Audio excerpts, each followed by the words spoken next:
Assalamualaikum warahmatullahi wabarakatuh. Apa khabar tuan-puan? Terima kasih kepada tuan-puan yang telah sudi bersama saya pada malam ini. InsyaAllah kita akan membuat sedikit perkongsian dan juga sedikit ulasan berdasarkan senario yang telah kita hadapi pada hari ini. Dan lebih-lebih lagi, kita telah mendapat surat balasan daripada pihak PKM mengenai maklum balas ataupun jawapan daripada pihak PKM berkenaan dengan pertanyaan kami mengenai status driving outside dalam vaksin Pfizer. Itu antara soalan kami pada surat yang diajukan 23 Julai yang lepas. Jadi saya bercadang untuk membuat sedikit ulasan berkenaan dengan perkara ini dan sekaligus kami menuntut penjelasan yang lebih lanjut daripada KPM dan penjelasan yang lebih serius. Contoh kepada surat, okay. Contoh kepada surat yang kami tunjuk dalam grup Telegram tadi. Jadi saya boleh andaikan bahawa tuan-puan sendiri dapat lihat bagaimana pihak KKM menjawab persoalan yang kami ajukan. Okey, saya dengar isu sound tak clear. Sekarang boleh dengar? Okey dah. Okey, mungkin disebabkan saya punya mikrofon di bawah phone. Saya guna phone saya sebab saya merancang untuk buat sedikit perkongsian. Okey, saya try sambung mikrofon. Setup maaf, saya ambil masa sikit. Saya bercadang untuk video sahaja tak HD. Take time. Okey, dah okey. So test boleh dengar? Sound okey. Okey, terima kasih. Alright. Jadi terima kasih kepada tuan-puan yang sudi untuk meluangkan masa bersama saya. Saya tak bercadang untuk berkongsi fakta yang sangat berat. Tapi saya nak berkongsi fakta yang mana datang daripada pihak saintis yang mengkaji unsur-unsur yang terdapat dalam vaksin mRNA. Dan kita ada dokumen yang lengkap dan jelas, bukan kita buat, tapi di peringkat saintis. Okay, so saya percaya masing-masing dapat dengar dengan clear. Saya lihat ada 234 orang peserta sekarang. Limited kepada 500 orang sahaja. Okay, sebab ni akaun saya sendiri. Okay, bukan akaun mana-mana pihak lain. Jadi saya bercadang akan berkongsi dengan lebih detail selepas ini, tapi kita memberi tanggungjawab. Kita pulangkan semula tanggungjawab ini kepada pihak KKM untuk menjadi lebih telus. Sekejap.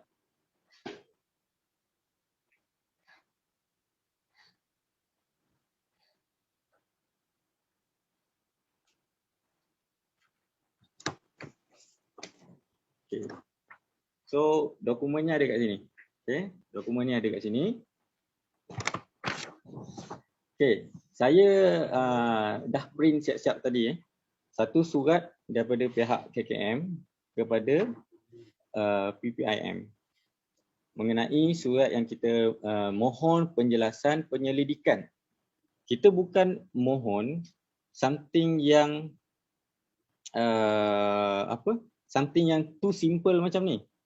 Sebab vaksin yang dibekalkan pada rakyat Malaysia, vaksin yang dibekalkan pada rakyat Malaysia ada kesannya dan vaksin ini berstatus emergency untuk digunakan secara emergency. Jadi kita berharap perkongsian yang lebih jelas dan lebih mendalam mengenai apa perkara yang dibekalkan kepada rakyat Malaysia.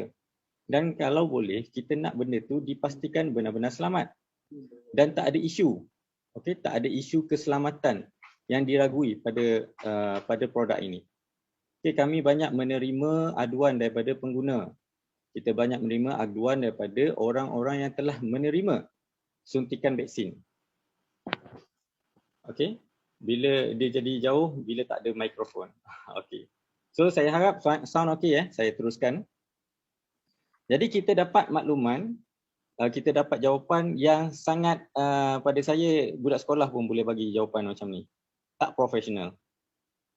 Jadi yang pertama, pihak KKM mengakui surat yang kita ajukan adalah berkenaan dengan penjelasan mengenai nanopartikel disebut beracun dari graphene oxide yang dijumpai dalam jumlah yang besar di dalam vaksin Pfizer. KKM membuat kenyataan bahawa sehingga kini pihak berkuasa kawalan dadah PBKD telah mendaftarkan sebanyak 7 vaksin seperti tersenarai di bawah dan didapati semua tidak mengandungi graphene oxide. Comirnaty Pfizer, okey. AstraZeneca katanya tak ada graphene oxide. Sinovac katanya tak ada graphene oxide. CanSino katanya tak ada graphene oxide. Okey. And then Sinopharm katanya tak ada graphene oxide. Janssen COVID-19 vaksin. Ini Johnson Johnson yang buat ke apa? Malah kadang-kadang rasa dah malas nak ambil tahu. Dan Moderna. Yang saya nak ulas pada malam ini adalah soalan kita yang pertama, iaitu berkenaan dengan vaksin Pfizer. Tapi ditaburnya termasuk dengan vaksin-vaksin lain. Jadi mengapa kita mengapa ada isu berkenaan graphene oxide? Dia bukan satu kerisauan ataupun satu persoalan yang dicipta saja-saja.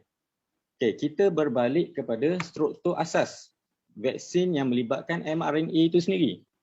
Sebab isunya tadi saya dah sertakan satu surat.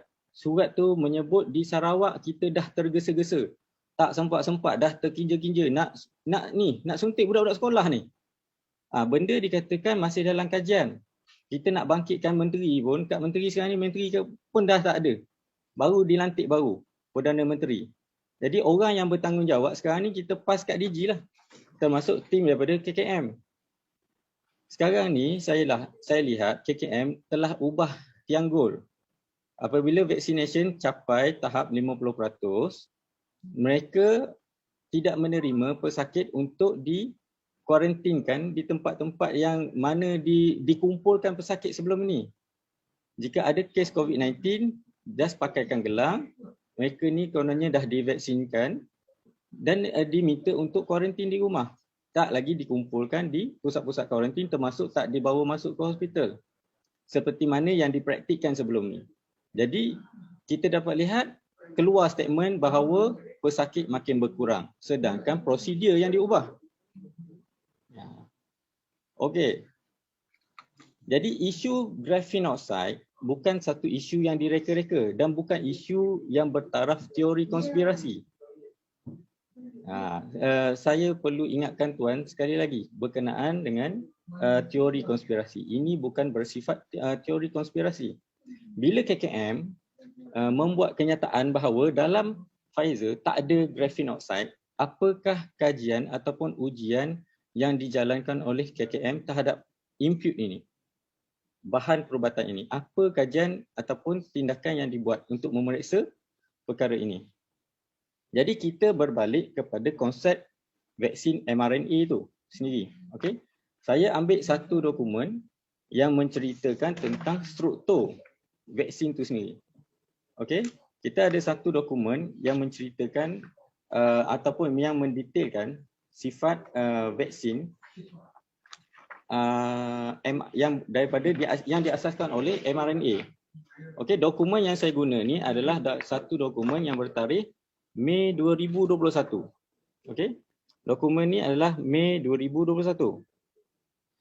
Dan di sini, okey, tajuknya adalah mRNA lipid nanoparticle COVID-19 vaccine. Jadi lipid nanoparticle ni ataupun istilah pendeknya ataupun singkatan yang digunakan dalam dokumen ni adalah LNP, lipid nanoparticle, mRNA. Jadi structure and stability ni satu diskusi yang panjang, tapi kita nak melihat kepada struktur yang mana dikatakan ada atau tidak graphene oxide. Kita masuk pada muka surat ataupun bab 2.2, LNP as a delivery system. Okey. Kat sini dikatakan kita telah mencapai satu kejayaan untuk mewujudkan satu bentuk nanopartikel yang berjaya distabilkan sifat mRNA-nya dari segi sifat teknologinya. Okey. Dan dalam LNP, lipid nanopartikel mRNA COVID-19 vaksin ni, dia ada 4 komponen utama. Apa 4 komponen utama tu? Satu, dia kata ada neutral phospholipid. Yang kedua, ada kolesterol.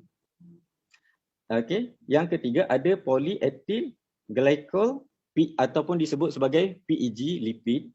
Dan satu lagi ada ionizable cationic lipid. Ada 4 unsur utama. So pada doktor-doktor yang mana pro kepada vaksin dan sangat mengagung-agungkan vaksin, so ini dianggap sebagai satu kejayaan besar dalam dunia teknologi vaksin bahawa kita menggunakan bahan yang paling sedikit dan bahan yang paling selamat untuk tubuh manusia. Jadi kalau kita tengok pada 4 unsur ni, kat mana graphene oxide-nya? Jadi di sini bila kita lihat kepada surat KKM, automatik dia kata, oh Pfizer tak ada graphene oxide yang dijumpai. Tapi dalam perbahasan di luar, dikatakan graphene oxide ada dalam vaksin yang bersifat mRNA ni. Jadi di mana? Jadi bila kita tengok kepada PEG ni, okey, PEG ni adalah satu tempat yang mana kita dapat lihat daripada kajian lain bahawa PEG ni adalah tempat di mana wujudnya graphene oxide tersebut. Graphene oxide duduk di dalam PEG. Jadi saya minta KKM tolong jawab. Kita bukan timbulkan isu ni saja-saja. Dan kita bukan tak ada kajian yang kita refer. Okey, kita tak buat kajian sebab nak buat kajian ni bertahun-tahun.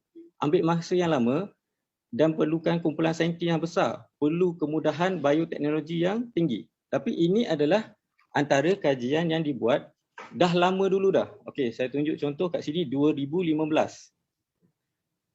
Graphene oxide, okey, engineering, okey, satu kaedah kejuruteraan dibuat pada permukaan graphene oxide tersebut supaya ada biological outcome towards the macrophages.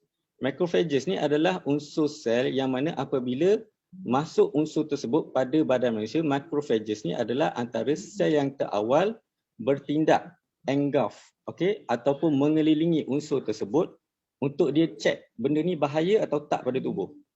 Jadi dalam kajian ini memberitahu bahawa satu kajian untuk menyaluti graphene oxide tersebut supaya badan kita tidak reject that unsur tu.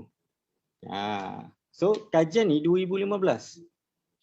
Dan graphene oxide ini apakah unsur yang disaluti pada graphene tersebut? Okey. Pada 2015 juga, okey.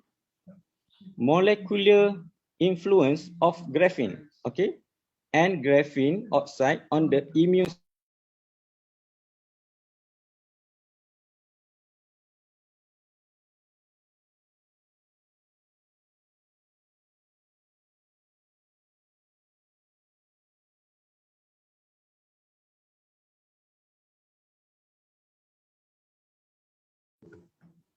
Okey,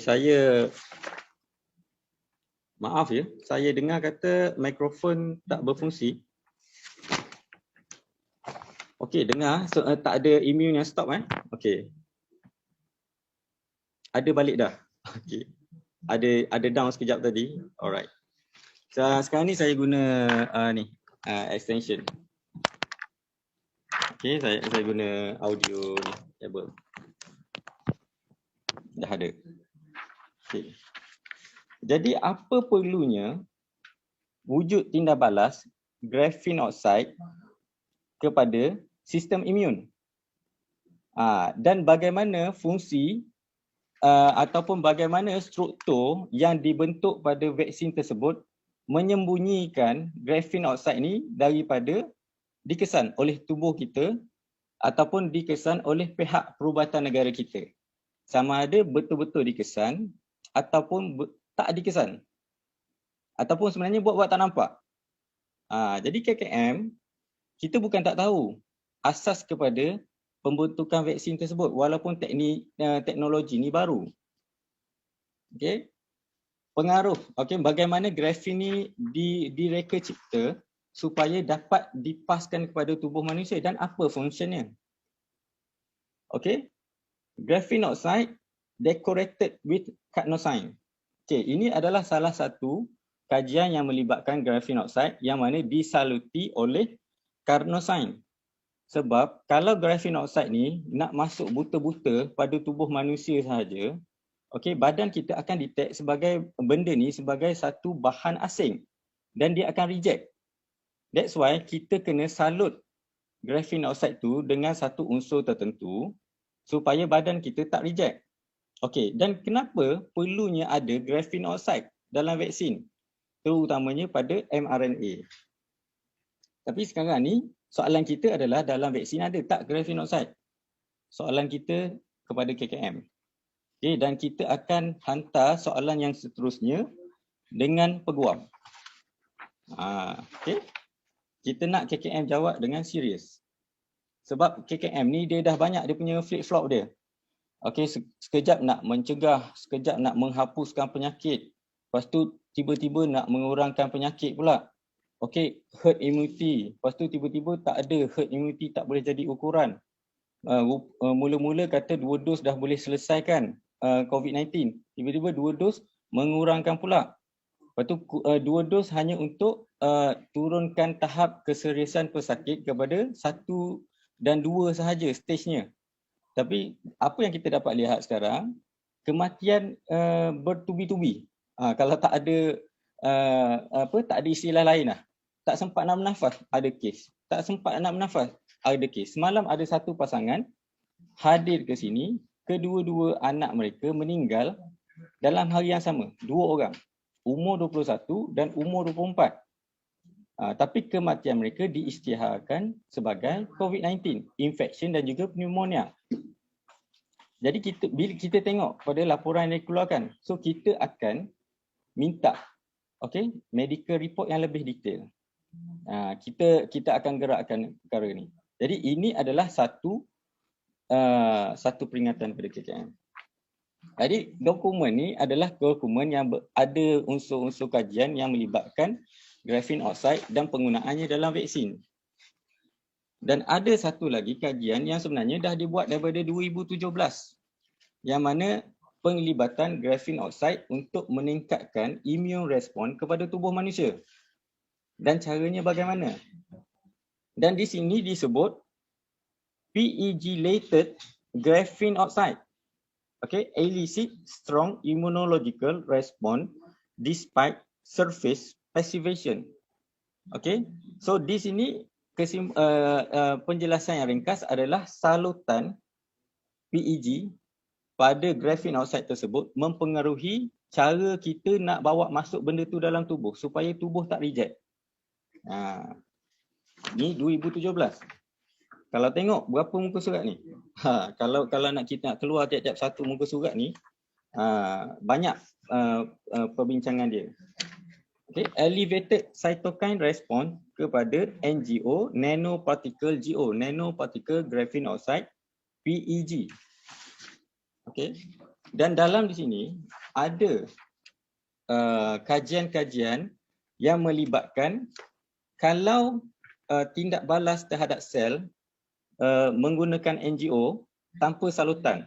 Ini adalah bentuk sel dia yang mana graphene oxide tidak dapat berasimilasi dengan baik terhadap sel kita, tak dapat respon yang baik dan ada kerosakan pada sel yang menerima NGO tersebut. Dan kat sini, ini struktur yang asal. Ini adalah graphene oxide interaction dengan sel secara terus. Dan ini adalah graphene oxide yang ada PEG yang mana dapat diterima oleh tubuh dengan baik.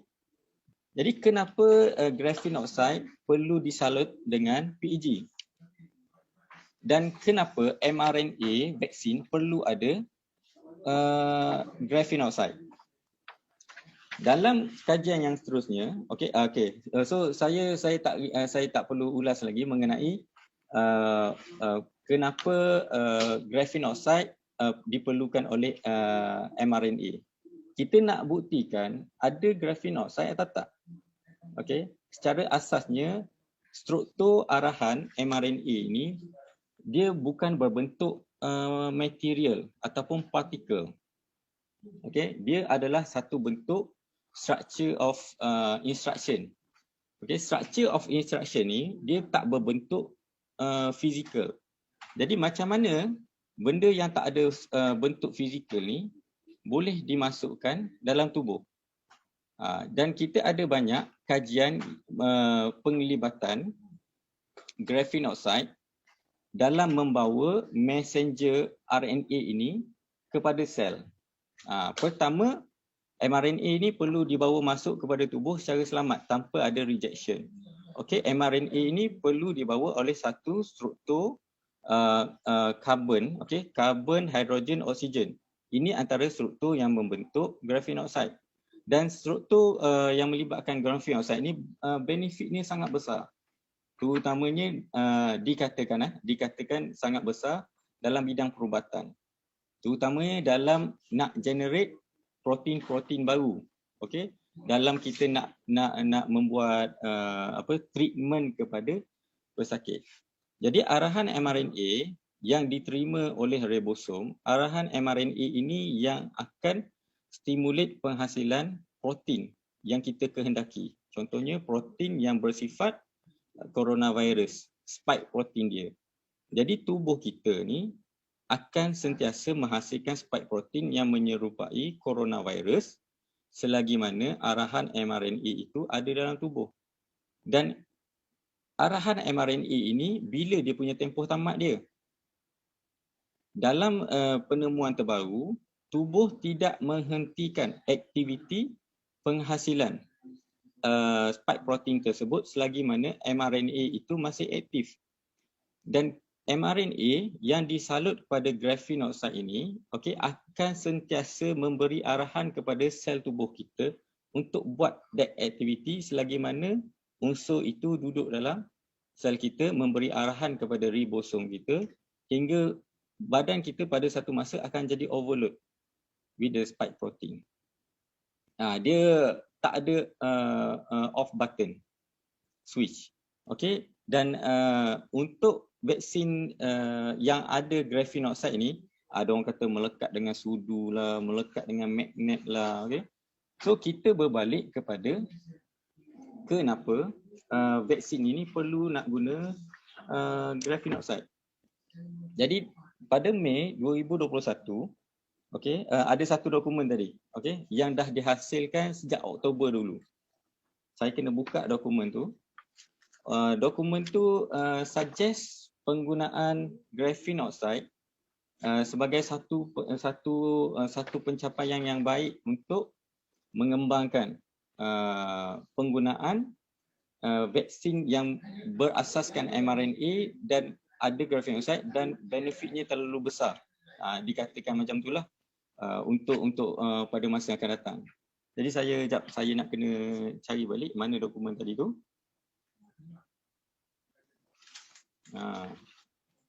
Jadi persoalan kita yang kita nak KKM tolong jawab sekarang ni adalah dalam vaksin ni ada tak graphene oxide? Kalau ada, kita kata ada je. Dan apa benefit kalau mRNA ni ada? Kalau graphene oxide ni ada. Saya structure. Sebab terlalu banyak input yang kita nak kena sortkan tadi. Jadi kita ada dokumen tadi.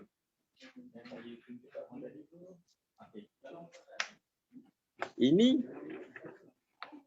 satu pesanan daripada CDC kepada kita semua.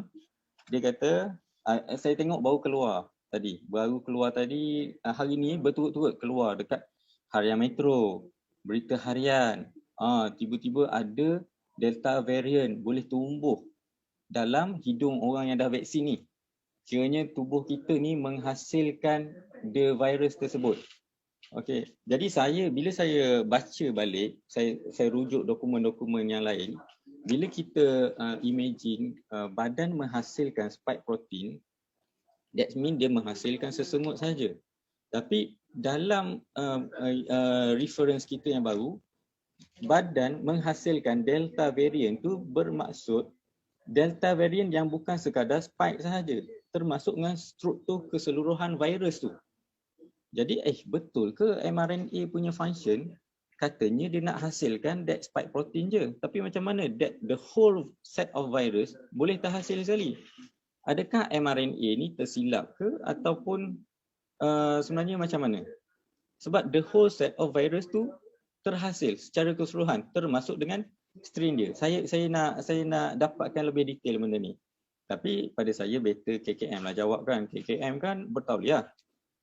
Okay, CDC kata fully vaccinated people spread the Delta variant and diorang yang sepatutnya pakai mask. Sebab diorang yang menghasilkan benda tu. Kalau dia menghasilkan Delta variant, bermaksud dia menghasilkan the whole set of virus, bukan sekadar spike protein. Spike protein kalau kita tengok bawah mikroskop elektron, saiz dia berapa? Saiz dia antara 3 hingga 4 nanometer saja dia punya tanduk tu. Sebab the whole size of virus yang saya dapat sebelum ni, saiznya 20 nanometer. Bila kita ukur saiz dia, maknanya 3 hingga 4 nano dan struktur tu sangat ringan. Okey, dan spike protein ni boleh dihasilkan pada seluruh tubuh manusia. Selagi mana ada aliran darah, selagi itu, tempat tu, sel tu boleh menghasilkan spike protein. Dan soalan saya yang saya belum dapat jawab lagi, kajian yang masih saya cuba cari, okey, saya ada kontak dengan seorang researcher, dia kata memang ada satu dokumen yang protected. Okey, protected under apa pun saya tak pastilah dia punya law tu, okey. Tapi that thing boleh justify sel yang mana hasilkan spike protein. Adakah keseluruhan tubuh sel dalam tubuh manusia? Okey, now itu pasti. Bila kita buat anatomy check, autopsi semua, okey, hingga ke hujung sel manusia dalam tubuh manusia ni asalkan ada aliran darah, spike protein terhasil. Jadi soalan saya, kalau sel okey dekat mucous membrane dalam hidung, dalam mulut semua, kalau itu adalah satu sel epithelial sel yang paling luar, adakah sel ini pun boleh menghasilkan spike protein? So kalau sel yang paling luar dalam mulut, dalam hidung boleh menghasilkan spike protein, that means orang yang bersin ni dia boleh bersin keluar spike protein tu juga, sebab benda tu sangat kecil dan sangat ringan. Pada saya kalau ada spike protein, syukurlah, saya tak perlu suntik vaksin dah. Saya just sedut je dia punya spike protein tu. Okey, dan badan saya akan react dengan spike protein tu sebab kita sangka benda tu adalah virus, dan saya pun boleh create the antibody kalau benda tu dapat masuklah dalam salur darah saya. Tapi isunya kalau yang keluar tu adalah the whole virus, seketul virus yang ada strain dia dengan dia punya tanduk-tanduk sesungut dia tu. Okey, kalau keluar yang ni, that's mean kita akan ada satu pandemik yang baru, pandemik yang diasaskan oleh orang-orang yang dah vaksin. Okey, ini adalah satu boleh disifatkan sebagai artikel info, yang ditulis oleh A.K. Srivastava, N. Dwivedi, C. Danan, R. Khan, N. Satish, M.K. Gupta, R. Kumar, S. Kumar. Material today dalam chemistry. Dipublish di sana. So dalam ini, apa yang ditulis? Potential of graphene based material. To combat COVID-19. Then properties, perspective, then prospect. Potential graphene. Graphene yang macam mana? Adakah sama macam graphene yang kita guna sekarang ni? Dan adakah graphene tersebut limited kepada vaksin yang berasaskan mRNA saja? So kalau kita tengok potential of graphene, dia kata boleh jadi antimicrobial and antiviral. Kiranya dia boleh attack that viral tu. Dia boleh attack unsur-unsur virus dalam badan kita. Ada benefit dia. Graphene oxide ni juga ada unsur electrochemical biosensor. Dalam ni ada penjelasan dia. Ni kalau Google pun jumpa. Harapnya tak kena buang lah. Okay, kalau ramai-ramai pergi search. Maaf ya, memang akaun saya ni limited kepada 500 orang. Nanti kita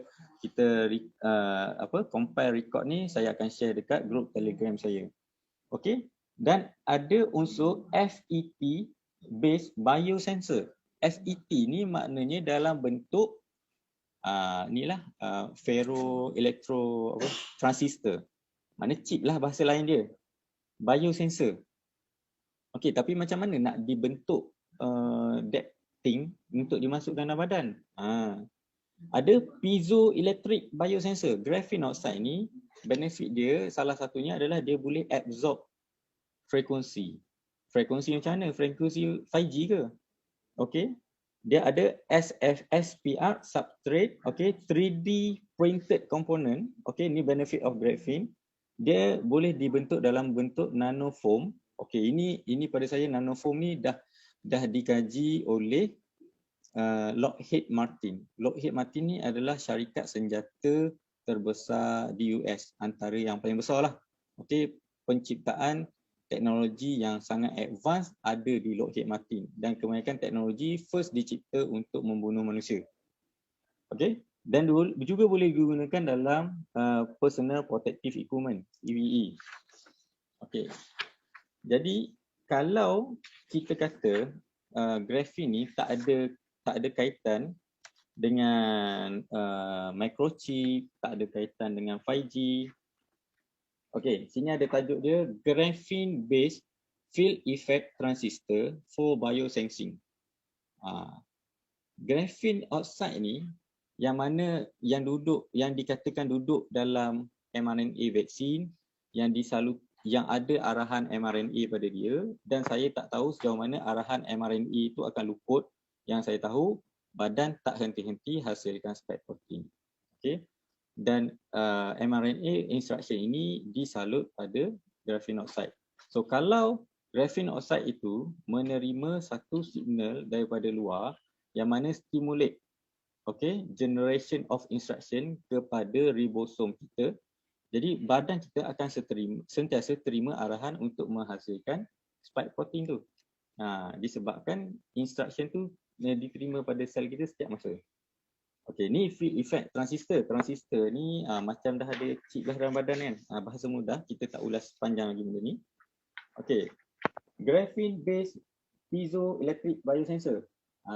Piezo based electric biosensor ni kalau tuan-puan nak baca, okey, ada kaitan frekuensi kat sini. So frekuensi yang macam mana dia terima untuk ada stimulation pada material tersebut. So ada juga kaedah untuk detect coronavirus punya material dalam dia punya idea ni. Okay. So kat sini ada graphene base, sensor type yang mana dah dikaji siap. Bukan 2021, bukan sekarang dia punya idea dia tiba-tiba ada COVID-19 mulalah nak kaji semua, tak ada.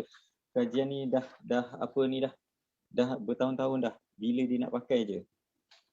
Okay. 3D printing of graphene GRM composite of medical component. Jadi asalnya dikatakan niatnya baik. Niatnya baik untuk menambah baik hidup manusia dalam bidang medical, nak mengubat sensor, nak mengubat tu, mengubat ni. Tapi semakin banyak kita temui kebaikan teknologi, semakin banyak potensi teknologi digunakan untuk menjahanamkan hidup manusia.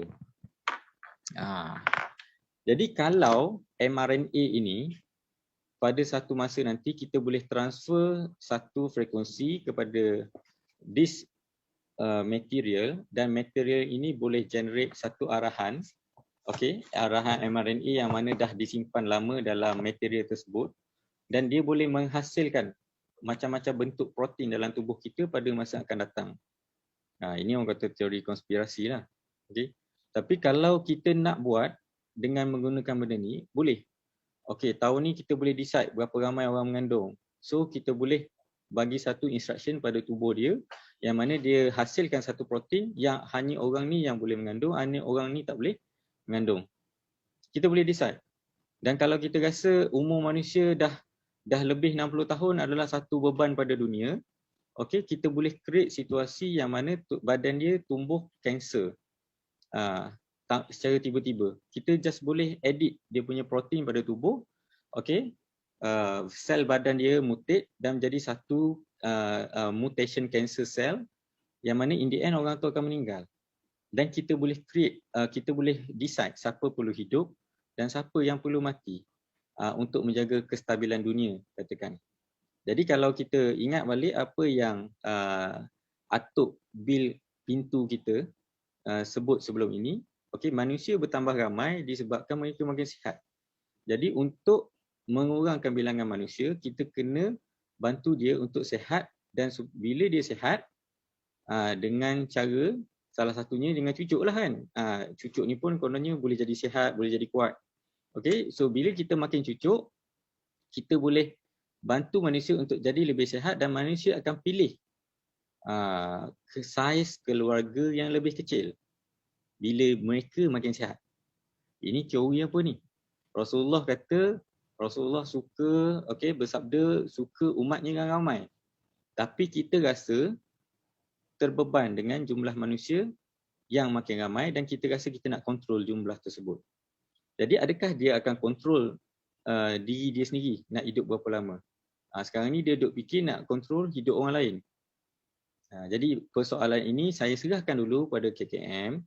Dalam PEG yang ada dalam mRNA vaksin, ada tak graphene oxide? Jadi tolong buka balik buku mereka, kajian mereka, ataupun call balik saintis-saintis yang ada di Institut Genom ke, di institut mana-mana ke. Okay, ini baru kita pakai file orang lain lah. Okay, kita baru pakai file orang lain. Kita refer yang tahun-tahun lepas punya research. Okay, bukan benda yang depan mata lagi. Jadi tadi pun KKM sebelum kita dapat sempat buat statement bahawa Delta variant muncul daripada tubuh orang yang vaksin ni, tiba-tiba dia dulu buat statement tu. Mungkin dia dah trauma kot kan, anti vaksin buat statement dulu, tiba-tiba dia mengiyakan kan. Sekarang ni dia buat dulu, dia mengaku dulu siap-siap. Jadi dengan statement yang flip-flop, sekejap ni, sekejap tu, sekarang ni korang ni sebenarnya bertauliah atau tak? Korang ni betul-betul boleh buat kerja ke tak? Jadi kalau tak boleh, step down. Okay, kalau tak ada agenda untuk kesihatan rakyat, tak mampu nak jaga kesihatan rakyat, jaga hospital dulu. Okay, saya duk tengok sekarang ni kencing manis meningkat-ingkat, tak berhenti-henti dia punya bilangan orang yang kena kencing manis tu. Okay, tolong selesaikan tu dulu. Yang ada darah tinggi, okay, turunkan dulu kes tu. Okay, yang mana kencing manis, darah tinggi yang sampai rosak buah pinggang duk makan ubat tu. So tolong cari penyelesaian. Okay, ivermectin tu sebenarnya satu benda yang simple sahaja. Okay, dia membantu meningkatkan daya tahan tubuh. Okay, dia stimulate sel darah putih kita untuk berdepan dengan jangkitan. Pada masa tersebut supaya badan kita ada sedikit keupayaan untuk stopkan infection yang ada. Jadi kita ambil secara regular supaya dia jadi satu booster kepada sistem pertahanan tubuh. Dan dengan itu badan ada keupayaan untuk hentikan viral infection yang ada. Jadi dia bukan semata-mata ubat cacing, ubat anjing, ubat kucing semua tak. Dia adalah untuk boost sistem imuniti tubuh. COVID-19 ni adalah satu penyakit yang dikategorikan pada tubuh manusia yang ada simptom-simptom selepas jangkitan virus. Jika virus tu membiak dengan cepat, badan perlu menghapuskan jangkitan tersebut dengan lebih cepat. Tapi kalau badan tak mampu, perlu ada booster. Kalau orang yang memang ambil vitamin C daripada awal, yang jaga tubuh daripada awal, yang ada sistem imun yang baik, tak ada vaksin sebelum tahun 2020 kan, sebelum masuk tahun 2021, 2020 tu, semua tu adalah unvaccinated. Dan kadar kesembuhan masa tu adalah 98%. Bila masuk 2021, bila dah ada vaksin, ada pula kategori unvaccinated, ada pula kategori vaccinated. Sekarang ni saya dengar, nak dikatakan vaccinated punya orang kena tunggu dah lepas 14 hari. Kalau meninggal bawah 14 hari, selepas yang second dose tu, bawah 14 hari, dia masih dalam kategori unvaccinated. Inilah orang kata ubah tianggul tu. Berapa kali nak ubah tianggul ni? Jadi saya minta kepada KKM. InsyaAllah lawyer kita akan hantar permohonan secara rasmi satu kali lagi. Kita nak minta tolongjawab betul-betul. Okay, ada atau tidak. Okay, jangan berdolak-lalih lagi. Okay, kita bercakap tentang nyawa rakyat. Kita bercakap tentang keselamatan rakyat. Jadi saya harap pihak KKM dengan lebih serius mengambil langkah terbaik, okay, dalam menghentikan perkara yang disebut sebagai wabak ni. So selagi mana wabak ni diisytiharkan wujud, selagi itu DG KKM dengan kata akan jadi orang paling berkuasa lah di Malaysia kan. Sebab bila diisytihar wabak, Akta Penyakit Berjangkit paling berkuasa. So bila Akta Penyakit Berjangkit paling berkuasa, kuasa yang sebenarnya pada waktu wabak diserahkan pada DG juga. So selagi mana DG kata wabak wujud, selagi itu dia ada kuasa. So ini lagi hebat daripada ahli politik kat Malaysia. Jadi sebenarnya kami dah faham permainan yang ada. Okey, rakyat perlu dibebaskan, rakyat perlu kembali hidup normal. Okey, rakyat kalau tak faham, saya minta tolong tengok Bajrangi Baijan sampai scene yang terakhir. Okey, dan insya-Allah kat situ kita boleh tahu bahawa rakyat ni sebenarnya kuat. Okey, rakyat ni sebenarnya suara mereka kuat. Dan kekuatan yang sebenar duduk pada tangan rakyat. Dan mereka ni hanya penjawat awam. Dan kita dapat lihat ada unsur manipulasi yang mana mereka ingin mempunyai kuasa dalam mengawal manusia. Jadi perkara ini kita tidak boleh dibiarkan berlanjutan. Okey. Jadi jawapannya malam ni sama-sama kita tengok Bajrangi Baijan. Dan saya harap rakyat ada sedikit harapan, okay, bahawa kita sebenarnya tidak berdiam diri. Dan saya mengucapkan terima kasih kepada semua tuan-puan yang memberi sokongan yang tak berbelah bagi dan kepercayaan kepada pihak PPIM dan juga pihak GPMC Gerakan Postmortem COVID-19. Dan insya-Allah kami di pihak Persatuan Pengguna Islam Malaysia akan terus bersama rakyat. Kami pure and genuine dan kami tiada motif politik dan kami adalah non-profit organisation. InsyaAllah kami akan sentiasa bersama tuan-puan. Terima kasih. Dan saya di sini pada masa yang sama saya membaca juga komen tuan-puan.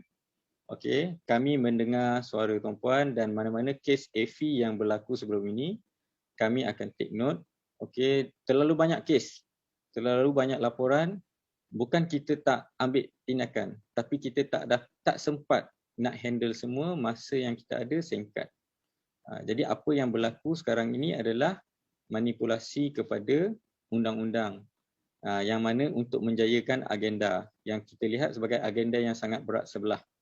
Mereka yang menolak vaksin digalakkan untuk dilakukan diskriminasi kepada mereka.